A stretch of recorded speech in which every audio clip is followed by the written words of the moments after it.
Okay,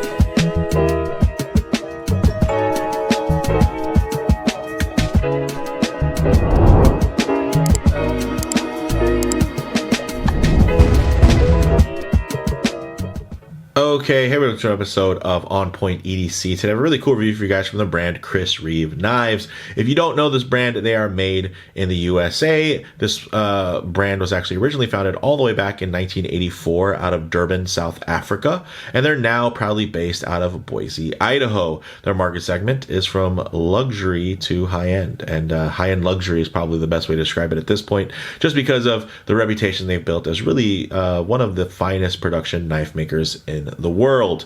Now, in terms of the type of knife, this is a titanium frame lock folding knife, which is going to be using a Reeve style Reeve integral lock, which is an evolution of the Walker liner lock. So it's going to have a titanium handle and an integrated frame lock, hence the term frame lock. So the cool thing is the lock type that's here was invented by the brand. So it is one of those things, it has a kind of an in-house vibe to it, which I think is very cool. This is their small Sebenza 31 with the black canvas micarta inlay, and it has the Insingo blade, and it does have the glass bead blast finish. This is probably going to be my last Sebenza. It's not my first, it's actually my third. I love these knives, especially in the Insingo blade, but this one just kind of does it all. It's just like the perfect everyday EDC knife in a lot of different ways, right? It's not the best, but I will say it is so well balanced that it does make it feel, you know, kind of perfect. So you guys can get these for $575, and this was from DLT Trading. They're going to range depending on the different configurations that you guys are looking for in terms of if you're going to have an inlay, what type of material for the inlay. But you know, typically all these now are going to be in MagnaCut blade steel, which is fantastic. And one of the reasons why, you know, it kind of put me over the edge enough to pick up a new one. So with that said, let's go ahead and zoom the camera out, get this piece in hand, and take a closer look. All right, guys, now before we dive in, quick customary wristwatch check. Today, I'm wearing my beautiful Orion Field Standard 2, guys. This is just an awesome watch, and it kind of fits within this EDC category and, you know, the whole American terms. Now, a lot of people would love to wear an American made watch, but because of those restrictions to make something fully American made, it's very tough and very expensive. Now, this is a brand where the watchmaker assembles all of these by hand himself in America, which I think is pretty cool. So, you know, it's an American brand and a real legit American watchmaker. And this is actually, you know, kind of a play on an older style of formula, right? A field watch, the Field Standard 2, except they have applied indices, except, you know, there's better lume and the screw down crown, sapphire crystal, really thin setup here, nicely, like, innovations, right? Talking about innovations of the integral lock there. Hey, look at that. Nice curved case back to sit on your wrist, beautifully nice and thin. And they're not charging you an arm and a leg for this piece. It's under $1,000. So very, very cool. And I thought just really fit the theme here for this really beautiful piece, right? With also kind of a mixed background. The brand itself, you know, and the founder out of South Africa, whereas now, of course, they make these in America very proudly, and the tolerances are insanely good, guys. Like, that's one of the things that these knives are known for. So into some of the details here. CPM MagnaCut, which is a super steel. It's the most super steel you can get today in terms of its balance across the board. A lot of the times you're going to have some level of compromise. When you're thinking about a blade steel, you're going to either have a tool steel that is going to have great edge retention and toughness, but ultimately not great corrosion resistance, you know, or things like salt water and anything like that, patina. Or you're going to have something that is going to be a lot more resistant, but it's not going to have the same level of edge retention and, you know, and hardness. Here with MagnaCut, it's kind of the dream steel, because, or at least the latest iteration of that. Before that, it was things like M390, S45, and CPM 20CV, and you know, that kind of range of similar but different steels. Now, MagnaCut is the first to really say, hey, this is a steel that with corrosion resistance, similar to something that you would buy maybe in a dive knife, right? Something that's made to go into salt water. It's going to be that resistance to corrosion, but it's also going to have a profile in terms of the hardness and the edge retention that's going to be similar to a high class tool steel, right? So these are fantastic. Chris Reeve actually does heat treat these in between 63 and 64 Rockwell, so that HRC is really fantastic. Hollow grind there, guys, so great for longevity. You're getting stone washed finish, and it is beautifully satin stone washed. Check that out. And it does have this kind of sheep's foot blade known as the Insingo blade, which is one of my favorite blade profiles that are out there today. I think it's just fantastic. Just, I mean, look at that thing. And again, it's not just a cookie cutter drop point or clip point. They really did some beautiful complex contours on here that, you know, in terms of just being a piece of art in your hand, hey, you have something that is also very usable and workable for EDC cutting tasks as well. So very nice. Now, getting into the handle here, very nice. You can see that you're going to have those beautiful inlays, which are going to give you just a little bit more grip, a little bit more width there without it being overly thick, and also without adding a whole lot of weight.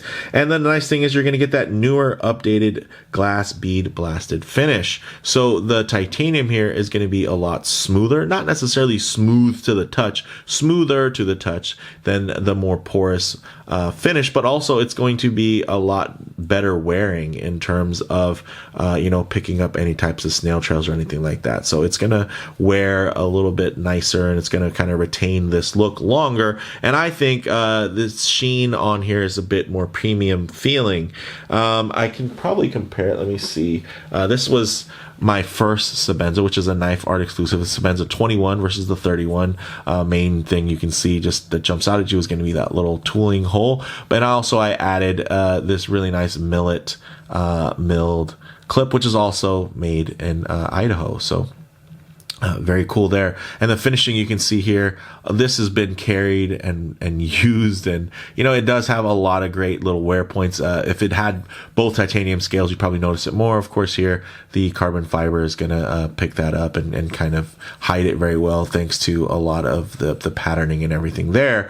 But you can see that this type of finish is definitely a lot more porous, and overall it is more grippy, which is nice. But you can also see that it's going to pick up a lot of those little character lines a little bit more. And you know, it's never was really a negative for me. I think this thing probably looks even better like this. Like, I'm not trying to send this to the spa and have them refinish this to like new, because I really like the worn look of it. Of course, this one unfortunately only, first world problems, only has the S35 VN steel, which was a steel that Chris Reeve actually collaborated with Crucible on when they're updating and upgrading S30V to S35 and eventually S45. So that's pretty cool. And Crucible Steel is also the manufacturer of MagnaCut. So this piece here, you know, being really just a perfect daily kind of luxury carry. This thing's awesome. In terms of the overall length, it's just under 7 inches at 6.98 inches. The blade length is just under 3 inches at 2.99. So that's really good in terms of legalities.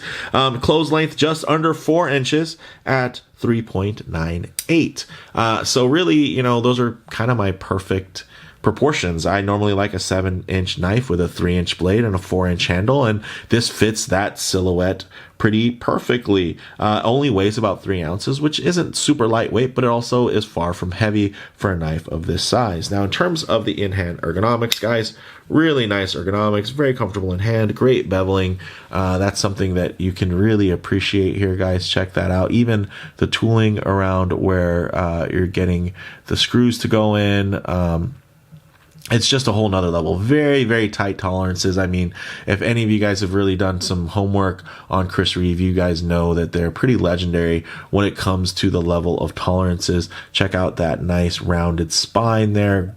Nice functional jimping that is also handsome, but also provides real grip here in wet or dry instances. Crown spine, Ooh, look at that. It's not sharp, but it is sharp enough, right? So you're not going to necessarily do any cutting with this side, but in terms of piercing, now you do have a reinforced tip, which is nice. And then of course, in terms of the shape, if you were doing some type of EDC cutting tasks, you're going to have more belly now, which is going to be very useful for slicing. And of course, with that beautifully thin hollow grind there, you're going to be able to really, really slice with this piece. And of course, you're going to get amazing edge retention and corrosion resistance thanks to CPM MagnaCut. Now, very smooth, right? I wouldn't call it fast action, but it's more, definitely more of a slow roller.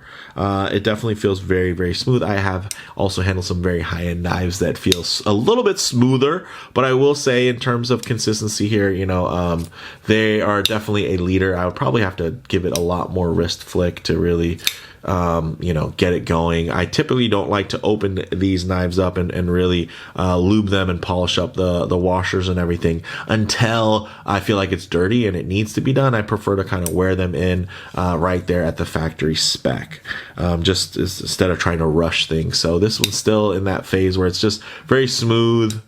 It's not super fast. You guys can see if I move the lock over, it's not like the blade is just going to drop shut. It'll get there. It will definitely get there, but it's just not there yet. So the pivot, like I mentioned, is actually using phosphor bronze washers.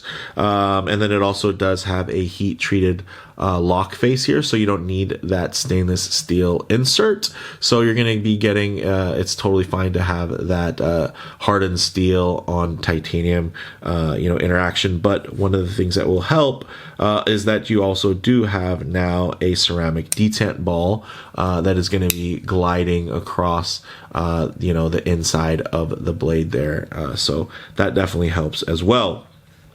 In terms of comparable models, the Sebenza has really become the benchmark for premium everyday folding knives. And while many competitors may target this piece, very few ever really compete across all levels that the Sebenza excels in. And that's one of the things. It's not necessarily the best in any particular category. It's a relatively simple knife, and that's one of the beauties of it. It's not doing anything crazy, right? Think about this. There's not even a date complication on this field watch. It's super clean, right? It's kind of like that. It's simple, but everything that it does extremely, extremely well, which is, one of the things that I really appreciate about this knife. And, when you're spending a little bit of money, it is nice to know that, hey, you know what? Other people with crazy custom knives that could cost thousands of dollars, this is still a super respectable knife at, under 600.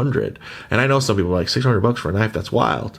But yeah, believe it or not, there's knives that cost thousands, and they're not necessarily better than this knife, which is pretty cool. And it's definitely a very timeless brand, and the brand itself is it's really well known. It has absolute street cred. You're not relying on necessarily the model specs.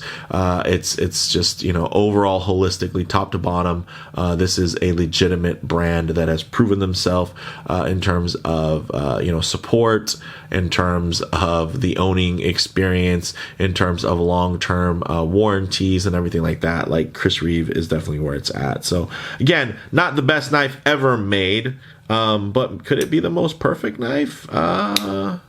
It could. Some might say it's definitely one of the more perfect knives for me to carry every day, which I can appreciate. It might not be the most exciting or the absolute best, again, in any one particular vertical or category, but it's definitely as unquestionably excellent in almost every category, which is something that's hard to come by. So, everything it does, it just does so darn well, and to such a high standard of quality that you can't help but really appreciate something like this, right? Especially if you do appreciate quality, tight tolerances, machining, right? You appreciate things, right? Mechanical things, right? Mechanical watches. This is a knife. I wouldn't say jump straight into this, just like you probably should. Your first watch probably shouldn't be a Rolex. But eventually, I would say, you spend enough time with some Benchmades, with some Spydercos, etc. And, a lot of there's same thing with watches, micro brands, right? There's also a lot of kind of micro brand knife manufacturers that are doing crazy things in terms of value. proposition. Here, again, it's more holistic, it's more classic, more longevity. This is a knife you can absolutely keep for a long time and pass down. It's an heirloom level piece. So with that said, let me know what you guys think down in the comments below. If you liked the video, please do a like, and if you haven't already, please subscribe for more content just like this. Thanks, guys.